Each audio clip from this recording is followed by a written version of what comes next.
আসসালামু আলাইকুম, স্বাগত জানাচ্ছি আপনাকে বিএসি ওয়ার্ল্ড নিউজের আন্তর্জাতিক সংবাদে। শুরুতেই থাকছে সংবাদ শিরোনাম। ইরানের বিরুদ্ধে সরাসরি যুদ্ধ করছে, ঠিক একইভাবে লেবাননের হিজবুল্লাহ যুদ্ধ করছে ইরানের হয়ে। আজকের হিজবুল্লাহর হামলায় ধ্বংস হয়ে গেছে ইসরায়েলের মোট ১২টি যুদ্ধ ট্যাঙ্ক। প্যারাশুটে করে ইরানে নামবে ৫,০০০ মার্কিন সেনা। যে কোনো সময়ই ইরানের স্থল অভিযান শুরু হয়ে যাবে বলে সরাসরি স্পষ্ট বার্তা দিয়েছে ডোনাল্ড ট্রাম্প।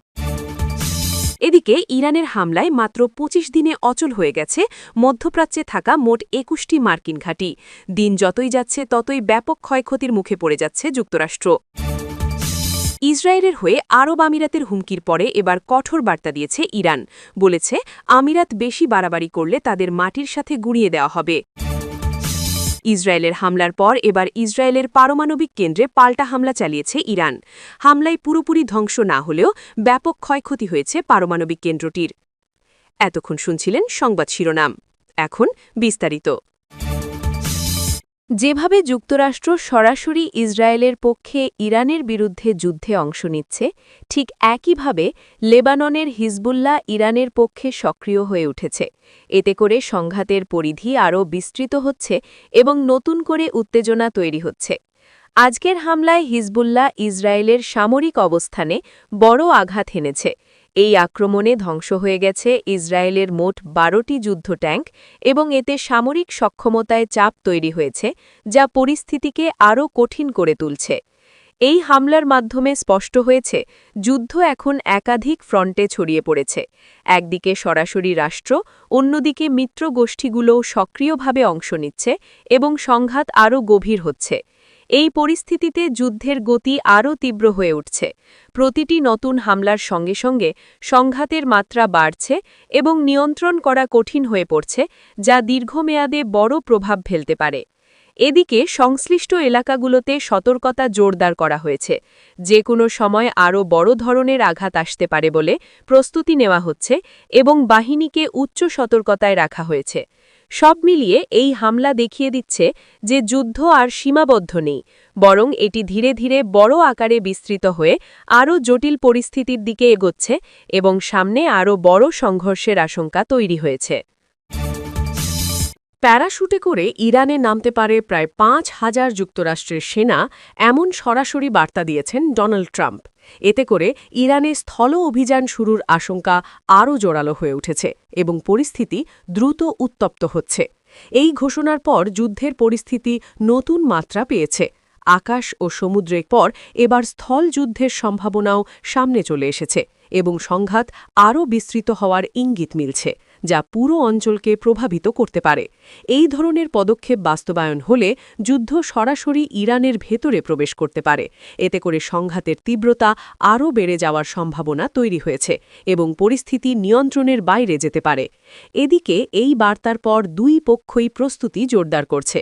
সম্ভাব্য স্থল অভিযানের কথা মাথায় রেখে সামরিক অবস্থান শক্ত করা হচ্ছে এবং বাহিনীকে উচ্চ সতর্কতায় রাখা হয়েছে। এই পরিস্থিতিতে যে কোনো মুহূর্তে বড় ধরনের সামরিক পদক্ষেপ দেখা যেতে পারে। এতে করে যুদ্ধের গতি হঠাৎ করেই পরিবর্তন হয়ে যেতে পারে এবং নতুন করে বড় সংঘর্ষ শুরু হতে পারে।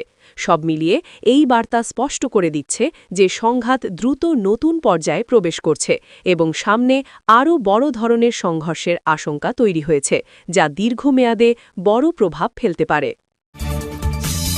এদিকে ইরানের ধারাবাহিক হামলায় মাত্র ২৫ দিনের মধ্যেই মধ্যপ্রাচ্যে থাকা যুক্তরাষ্ট্রের মোট ২১টি সামরিক ঘাঁটি অচল হয়ে পড়েছে।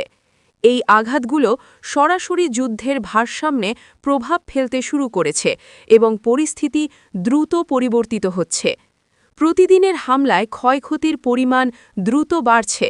এতে করে যুক্তরাষ্ট্রের সামরিক উপস্থিতি ও কার্যক্রম পরিচালনায় বড় ধরনের চাপ তৈরি হয়েছে এবং কার্যকারিতা কমে যাচ্ছে। এই অবস্থায় ঘাঁটিগুলোর কার্যকারিতা কমে যাওয়ায় কৌশলগত দিক থেকেও দুর্বলতা দেখা দিচ্ছে। এতে করে প্রতিরক্ষা ও পাল্টা আঘাতের সক্ষমতা প্রভাবিত হচ্ছে এবং পরিকল্পনায় পরিবর্তন আনতে হচ্ছে। ধারাবাহিক এই আঘাতের ফলে যুদ্ধক্ষেত্রে পরিস্থিতি দ্রুত বদলে যাচ্ছে।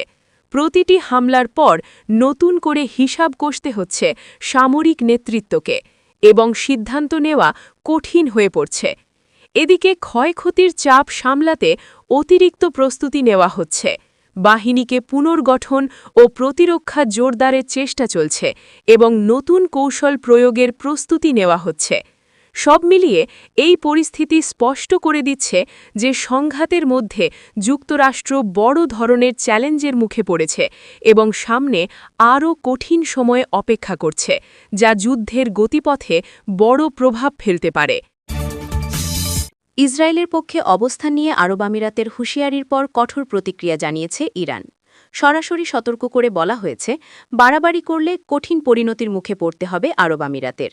পরিস্থিতি দ্রুত অবনতি হতে পারে। এই বার্তার পর নতুন করে উত্তেজনা ছড়িয়ে পড়েছে, কারণ এতে করে সংঘাতের পরিধি মধ্যপ্রাচ্যের আরও দেশকে জড়িয়ে ফেলতে পারে এবং পরিস্থিতি আরও অস্থির হয়ে উঠছে। ইরানের পক্ষ থেকে ইঙ্গিত দেওয়া হয়েছে, কোনো ধরনের হস্তক্ষেপ সহ্য করা হবে না। পরিস্থিতি উত্তপ্ত হলে সরাসরি প্রতিক্রিয়া আসতে পারে বলে জানানো হয়েছে এবং অবস্থান আরও কঠোর করা হয়েছে। এই অবস্থায় আরব আমিরাতও সতর্ক অবস্থানে রয়েছে। সম্ভাব্য উত্তেজনা মাথায় রেখে নিরাপত্তা জোরদার করা হয়েছে, বিভিন্ন গুরুত্বপূর্ণ স্থানে এবং বাহিনীকে প্রস্তুত রাখা হয়েছে। যুদ্ধের এই পর্যায়ে নতুন নতুন পক্ষ জড়িয়ে পড়ায় পরিস্থিতি আরও জটিল হয়ে উঠছে। প্রতিটি পদক্ষেপই এখন বড় ধরনের প্রভাব ফেলতে পারে এবং সংঘাত দ্রুত বিস্তৃত হতে পারে। সব মিলিয়ে এই পাল্টা বার্তা সংঘাতকে আরও বিস্তৃত করার ইঙ্গিত দিচ্ছে। সামনে পরিস্থিতি আরও উত্তপ্ত হয়ে উঠতে পারে বলে ধারণা করা হচ্ছে এবং বড় ধরনের সংঘর্ষের আশঙ্কা তৈরি হয়েছে। ইসরায়েলের হামলার পর এবার পাল্টা আঘাত হেনেছে ইরান। লক্ষ্যবস্তু করা হয়েছে ইসরায়েলের একটি গুরুত্বপূর্ণ পারমাণবিক কেন্দ্র, যেখানে আঘাতের পরপরই পরিস্থিতি উত্তপ্ত হয়ে ওঠে এবং জরুরি অবস্থা তৈরি হয়। এই হামলায় কেন্দ্রটি পুরোপুরি ধ্বংস না হলেও ব্যাপক ক্ষয়ক্ষতির খবর সামনে এসেছে। স্থাপনাটির কার্যক্রমে বড় ধরনের বিঘ্ন সৃষ্টি হয়েছে এবং নিরাপত্তা ব্যবস্থা আরও জোরদার করা হয়েছে, যা পরিস্থিতির গুরুত্ব বোঝাচ্ছে। এই আঘাতের মাধ্যমে স্পষ্ট হয়েছে, যুদ্ধ এখন কৌশলগত স্থাপনাগুলোর দিকে সরাসরি ছড়িয়ে পড়েছে। এতে করে সংঘাতের ঝুঁকি আরও বেড়ে গেছে এবং পরিস্থিতি আরও সংবেদনশীল হয়ে উঠছে। এদিকে এই ঘটনার পর দুই পক্ষই আরও সতর্ক অবস্থানে চলে গেছে। সম্ভাব্য নতুন হামলার আশঙ্কায় প্রস্তুতি বাড়ানো হয়েছে এবং সামরিক নজরদারি বৃদ্ধি করা হয়েছে। এই অবস্থায় যে কোনো মুহূর্তে পাল্টা আঘাতের চক্র আরও তীব্র হতে পারে। এতে করে পরিস্থিতি দ্রুত নিয়ন্ত্রণের বাইরে যাওয়ার আশঙ্কা তৈরি হয়েছে এবং উত্তেজনা বেড়েই চলেছে। সব মিলিয়ে এই হামলা দেখিয়ে দিচ্ছে যে সংঘাত এখন আরও গভীর পর্যায়ে পৌঁছেছে এবং সামনে পরিস্থিতি আরও জটিল হয়ে উঠতে পারে, যা পুরো অঞ্চলে বড় প্রভাব ফেলতে পারে।